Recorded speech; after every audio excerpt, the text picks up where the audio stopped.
Latest videos के लिए subscribe कीजिए बाल संस्कार केंद्र चैनल और बेल आइकन प्रेस कीजिए।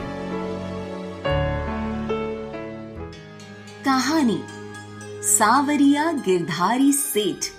बच्चों, जब नरसिंह मेहता निश्चल भक्ति से भगवान के भजन गाते तो लोग सुनकर मंत्रमुग्ध हो जाते। अपने लिए वह कुछ अलग से सामग्री नहीं रखते थे। जो लोग आते खाने पीने की कुछ सामग्री और भेंट रख जाते। इससे उनके परिवार का गुजारा चलता रहता। धीरे धीरे उनकी लोकप्रियता बढ़ती गई। इससे गांव के दूसरे ब्राह्मण उनसे ईर्ष्या करने लग गए। कुछ दिन बाद नरसिंह मेहता की पत्नी का स्वर्गवास हो गया। तब ब्राह्मण लोगों ने नरसिंह मेहता को गांव से भगाने के लिए षड्यंत्र रचा। सभी ब्राह्मण उनके पास आए और मुखिया ने कहा, इस गांव के नियम के अनुसार तुम्हें अपनी पत्नी के लिए श्राद्ध करना पड़ेगा और हम सभी ब्राह्मणों को 2 दिन तक भोजन खिलाना पड़ेगा। सरल स्वभाव नरसिंह राम ने हाँ कर दिया। मन ही मन श्री कृष्ण को कहा, प्रभु जैसी तेरी इच्छा, अब तू ही व्यवस्था करना। इधर गांव में चौराहे पर कुछ लोग बैठे थे। उसी समय 4 यात्री वहां आए और उन्होंने पूछा, भाइयों, हमें द्वारिका जाना है। इस नगर में ऐसा धनवान कौन व्यापारी है जो हमारे लिए एक हुंडी लिख दे।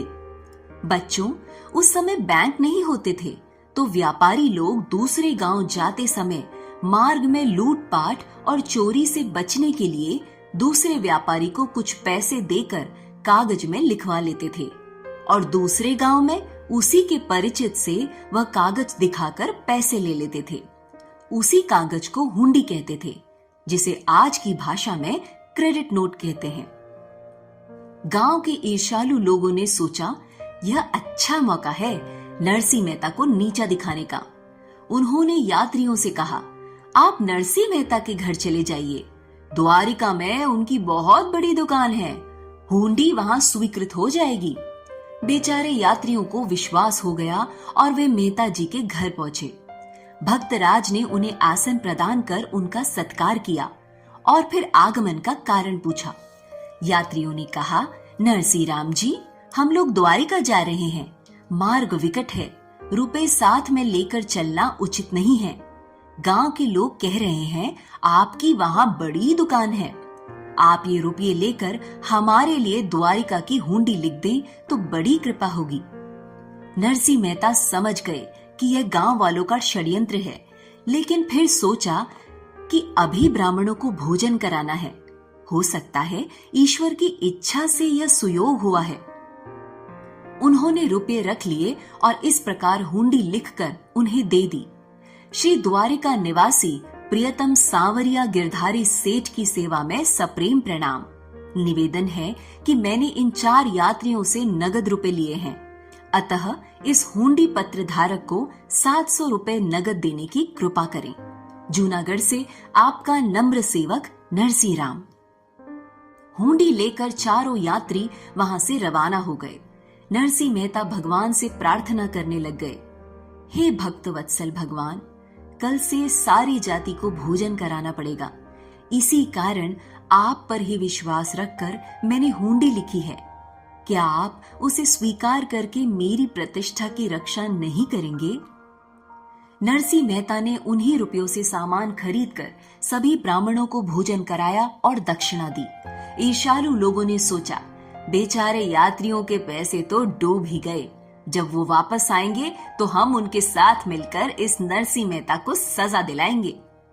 इधर चारों यात्री कुछ दिन में द्वारिका पहुंच गए। उन्होंने मंदिर में दर्शन किए और बाजार में सेठ सांवरिया गिरधारी की खोज करना शुरू कर दिया।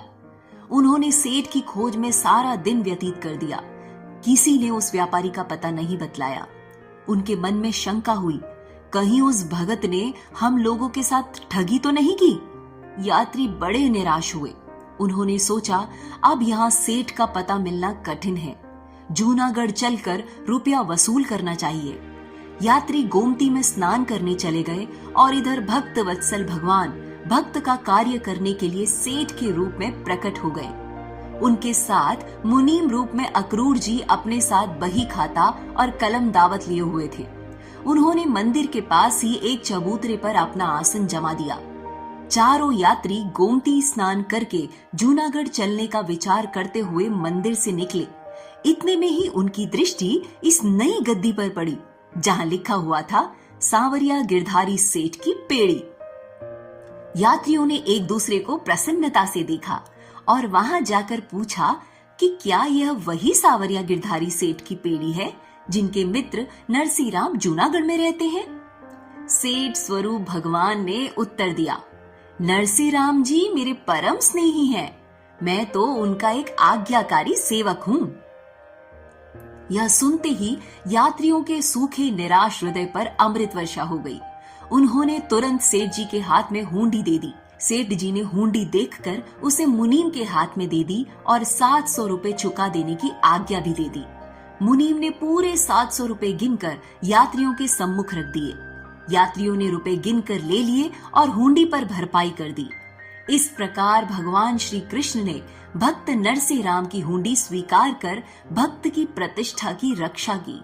चारों यात्री भगवान द्वारिकाधीश और नरसिंह मेहता की जय जयकार करते हुए वापस जूनागढ़ आ गए। गांव वालों को सारी बात बताई कि नरसिंह मेहता की तो द्वारिका में बहुत ऊंची पेड़ी है। यह सुनकर पूरे गांव में उनकी जय जयकार हो गई। नरसिंह मेहता भगवान को धन्यवाद करते हुए उनके ध्यान में डूब गए। बोलो, भक्त और भगवान की जय।